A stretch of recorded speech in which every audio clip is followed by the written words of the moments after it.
सॅटिस पुलावर आज दुपारी शिवशाही बसला अचानक आग लागल्यानं प्रवाशांमध्ये भीतीचं वातावरण. ठाणे रेल्वे स्थानकाजवळील गजबजलेल्या सॅटिस उड्डाणपूल परिसरात आज दुपारी शिवशाही बसला अचानक आग लागल्यानं प्रवाशांमध्ये काही काळ भीतीचं वातावरण निर्माण झालं होतं. सुदैवानं चालक आणि वाहक यांच्या तत्परतेमुळे सर्व प्रवाशांना वेळेत बाहेर काढण्यात यश आलं आणि कोणतीही जीवितहानी झाली नाही.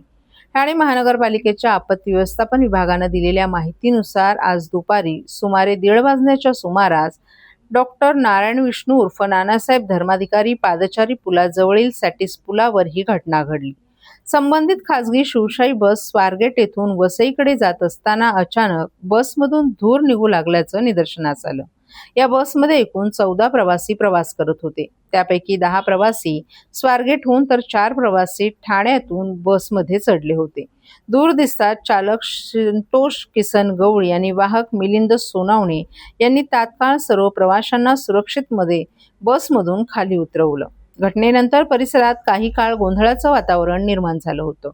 आग पसरू नये म्हणून अग्निशमन दल, आपत्ती व्यवस्थापन विभाग, ठाणे शहर पोलीस आणि वाहतूक पोलीस तातडीनं घटनास्थळी दाखल झाले. अग्निशमन दलानं एक अग्निशमन बंब, बचाव वाहन आणि पाण्याच्या टँकरच्या मदतीनं ही आग आटोक्यात आणली. सुमारे 2:30 वाजेपर्यंत ही आग पूर्णपणे विझवण्यात यश आलं. दरम्यान या घटनेत एक महिला प्रवाशाच्या बॅगेतील काही भाग जळाला असला तरी तिने आपले सोन्याचे दागिने सुरक्षितपणे परत मिळवले. आगीचं नेमकं कारण अद्याप स्पष्ट झालं नसून संबंधित यंत्रणांकडून पुढील तपास सुरू आहे. स्थानिक नगरसेवक संजय वाघोले आणि आपत्ती व्यवस्थापन अधिकारी YM तडवी हे देखील घटनास्थळी यावेळी उपस्थित होते.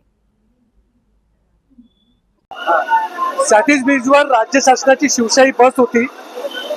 त्यांचं जे त्या ठिकाणी ड्रायव्हरच्या बाजूला जे काही बोनेट होतं त्या बोनेटच्या इथे शॉर्ट सर्किट झाली आणि त्या ठिकाणी बसने पेट घेतला. बसमध्ये असलेले जे प्रवासी होते जवळजवळ 20 प्रवासी होते.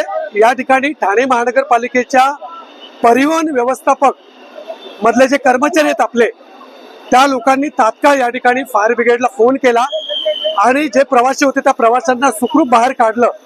आणि त्यामुळे सॅटिस वर या गाडीने पेट घेतला. ताबडतोब फायर ब्रिगेडचे कर्मचारी आले. कुठल्याही प्रकारची मनुष्यहानी या ठिकाणी झालेली नाहीये.